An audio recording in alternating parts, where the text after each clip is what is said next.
Hello, wonderful people. Welcome to my YouTube channel. I was curious why people are getting into poems and suddenly heard about Molana. Who is he and what's his story? So, let's working on it. A candle is made to become entirely flame. In that annihilating moment, it has no shadow. According to legend, the renowned scholar Jalaluddin Muhammad Rumi was giving a lecture when an older, disheveled man approached and asked him the meaning of his academic books.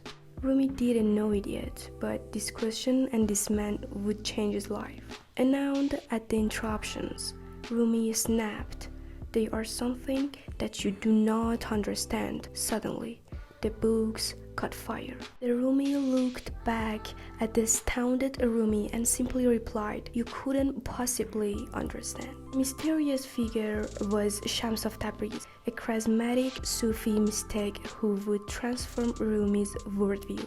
Rumi, inspired by Shams' teachings, would go on to become one of the world's most celebrated poets and mystical philosophers whose cultural legacy looms large across Turkey and the Persian-speaking world. Rumi was born in 1207 near the Afghan city of Balkh and as a child emigrated to Anatolia, where his father, a preacher and mystic, hoped to secure a more prestigious position. By the time of Shams' arrival, Rumi was a well-respected scholar of Islamic law in the town of Konya. While he had been exposed to Sufism, the mystical path within Islam, which focuses on experiencing God's love, shown little interest in it.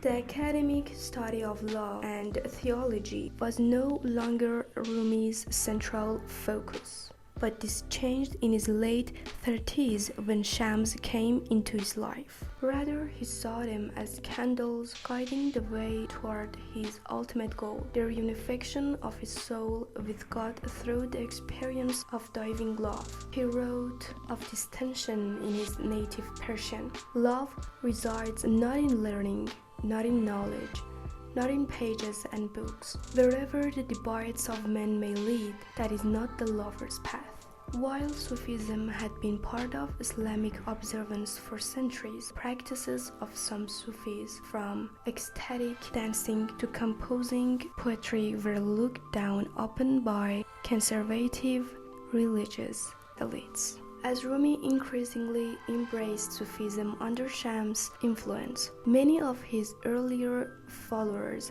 disapproved. When Shams suddenly disappeared, suspicions aroused that he'd been murdered. Rumi expressed his devastation through poetry. He bathed us like a candle in his light. In thin air vanished, left us. Rather than turning away from Sufism, Rumi became more devoted, participating in ritualized dancing and preaching the religion of life through lectures, poetry, and prose. And while Shams would never return, Rumi continued to share his teachings, seeing himself as the moon reflecting the light of Shams' sun. While in his mystical states, he composed the Divan-i Shams, a sprawling collection of lyrical poems that included many of the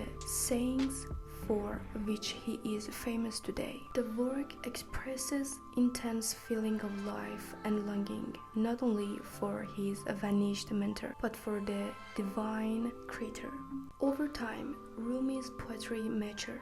He no longer saw himself as a reflection of Shams, but as a beacon of light on his own.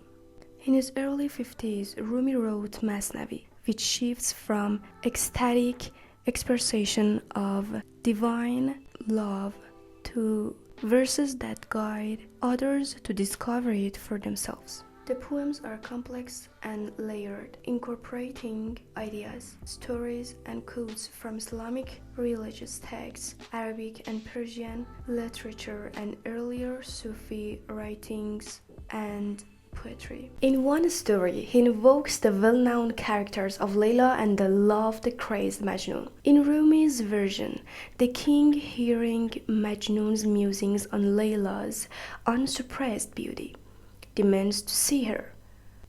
But when Layla arrives, he confused, as her beauty pales in comparison to Majnun's praises.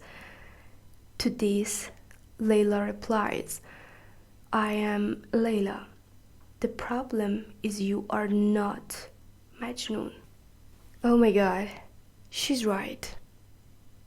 You know? Right.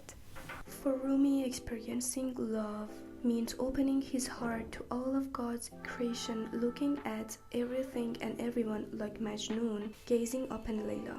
In this way, he saw romantic love as an expression on a smaller scale of divine love. Following Rumi's death, the Molavi Sufi order was established around his teachings and still exists in Turkey today. His poems and other writings were copied and dispersed across the Islamic world, inspiring and shaping Persian poetry before being introduced to the West in the 19th century. For generations, his works have been read and reread, translated and reinterpreted, drawing admirers from around the world. While Rumi's words reflect his specific historical context and Islamic worldview, for many, his message feels universal. If you have lost heart in the path of love, flee to me without delay. I am fortress invincible.